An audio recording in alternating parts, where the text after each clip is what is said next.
Please subscribe Tito Manny Vlog.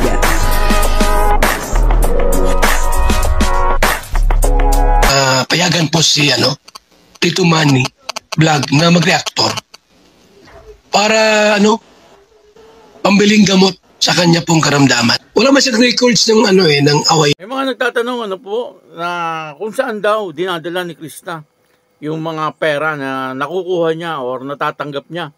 Galing doon sa mga sponsor. At yung galing din kay Kalinga Prab. Sasagutin po yan dito po sa ating video na papanoorin. At Krista, magkakabahay na ba? At magkakaroon na po ba ng sariling lupa? Sasagutin din po yan dito po sa video ito na ating papanoorin. Pero bago po yan, siyempre ako muna po bumabati sa inyong lahat ng magandang umaga, magandang tanghali at magandang gabi sa inyong lahat mga kapatid. Saan man kayo ng panig ng mundo naroroon ngayon ay mag-iingat kayo palagi at pagpalain kayo ng ating Panginoon. Maraming salamat din po sa patuloy na tumatangkilik sa aking YouTube channel at nanonood sa aking video reaction. Patuloy lang po natin suportahan sila Kuya Bal Santos Matubang, Kalinga Prab, Ate Edna Vlog, Jack Tapia at yung mga kasamahan ko pong reactor sa Kalingap. Ganun din po yung mga charity vlogger na Kalinga Partner. Ang kabuuan po ng video ito ay mapapanood po natin sa YouTube channel ni Kalinga Prab. Ayun portahan po natin Kalinga Prab. So mga Kalingap, nandito po si nanay ni Krista talagang kaya pala maganda si Krista, maganda rin yung mama. At lalo pa po kayong kumanda ngayon. Oo nga nung wala nang na-scout kayo ng Team Kalingap. Para po sa camera. Kumusta po kayo, Nay? Okay lang naman po. Kumusta naman po yung naging pagbabago ng buhay niyo po mula ng Kalingap ay dumating sa buhay po ninyo? Okay naman po, lalo na po ngayon na yung mga natanggap ni Kristang mga... Nagpapasalamat po ako sa kanila kasi po yung mga binigay po ninyo na tulong sa amin. Na-save ko po.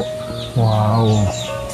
Kumbaga magagamit nyo na sa future po ni Krista at sa future ninyo, Yun nga po, yung mga naipon nyo pong pera, saan nyo po madalas nagagamit? Sinisave, gano'n? Sa ngayon po, nakasave pa po. Wow. Bakit, Nay? Anong plano nyo po doon sa mga naipon nyo po for Krista? Para po sa pag-aral po niya. College. And balita ko, wala rin kayong sariling lupa at bahay. Wala po. Wala. At nakikitira lang kayo sa magulang niyo po, di ba? Kay Mala. And yun, syempre, yung mga kapatid po kayo, So, di naman po talaga sa inyo yun. Syempre sa nanay niyo po, di ba? Sana po, balang araw, magkaroon din ng sariling bahay, si Krista. Yun po. Sana po. Para maranasan nyo naman na magkaroon ng sariling bahay. So, ano pong mensahe niyo po para kay Krista, Nay? Mensahe ko lang po kay Krista ay huwag lang po siyang magbago at saka yung pagpaparsige po niya ngayon, pag-igihin pa po niya, at saka mag-aaral ng mabuti at saka lagi magpapasalamat sa mga nagbibigay ng tulong. Yung mga blessings na natanggap niya, pasalamat po siya. Lalo na po kay Kuya Bal. Sa lahat po ng bumubuo ng Kalingap. Tapos po dun sa mga tumutulong sa kanya, nagpapasalamat. Wow. Thank you po, Nay. At lalong-lalo na po kay God. Yes. Po.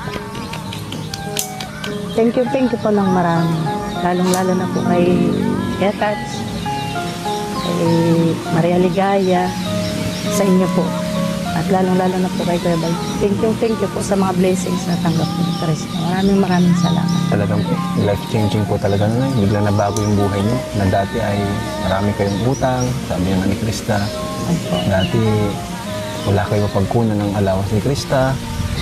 Pero ngayon, kahit pa paano po na nakakapag, malaking tulong po sa amin.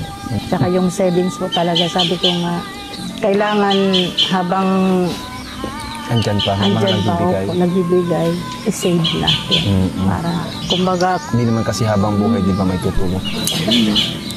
Basta masasabi ko lang na ang Team Kalinga po, andito lang sa po ninyo. Thank you po. Salamat hanggat andyan din po kayo sa amin. Huwag nyo lang kaming iiwan. Wala naman nagwawakwak po na, wala pa naman nagwawakwak. Kung meron man magkakausap po sa kanya na iba na hindi po niya kilala, sabi ko, tanong muna ko sir. Saka ano naman si Krista, naka-private yung account niya.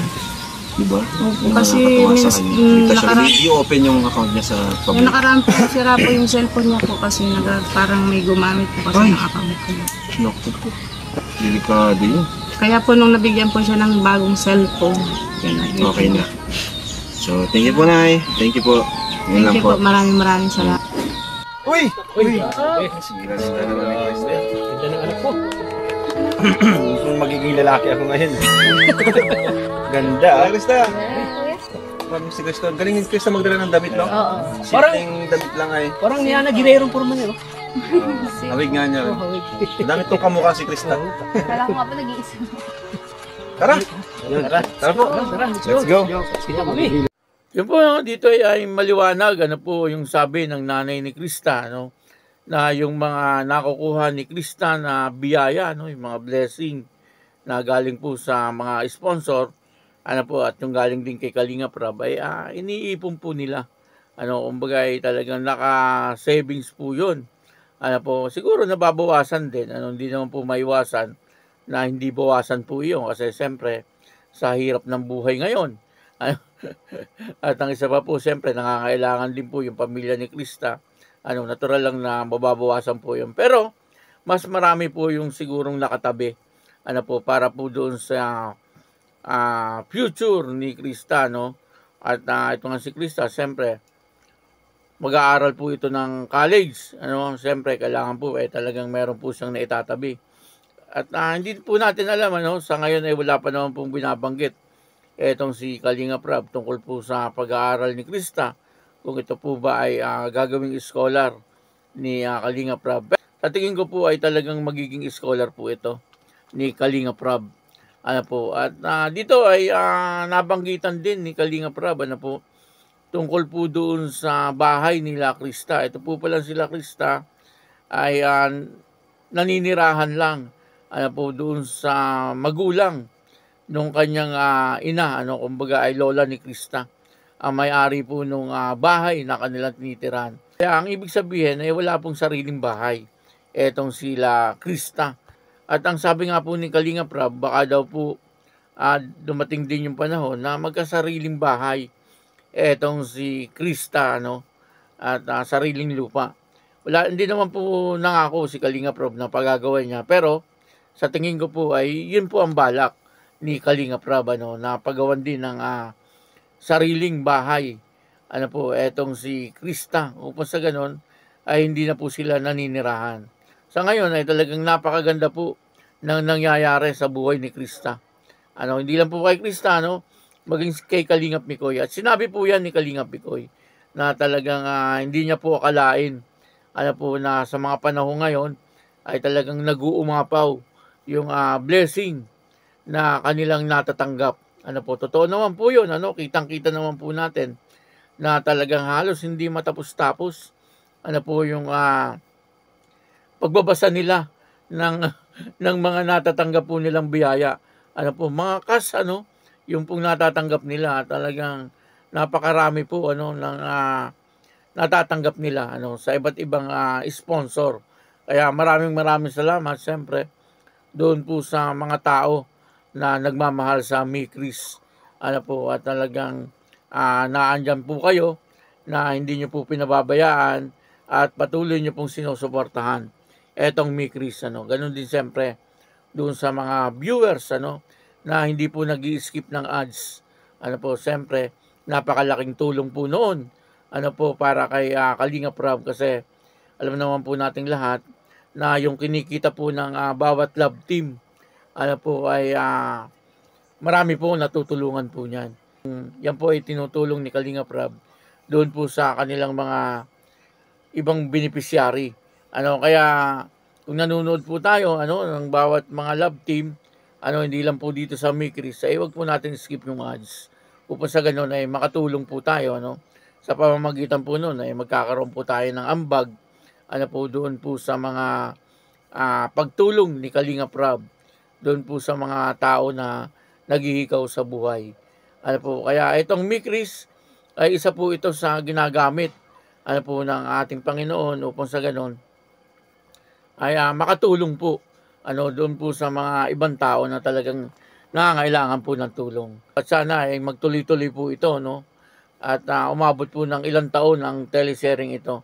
Nang sa ganon ay patuloy na ito ay makatulong siyempre sa buhay po ni Krista. At panibagong pamilya na naman sigurado ang mababago dahil sa pagkakaroon po ng love team o teleserye na katulad po nitong Mi Chris. Kaya yun, maraming salamat po sa inyong lahat. At ako po si Tito Manny Vlog, nagsasabing God bless you all. Diyos mabalos.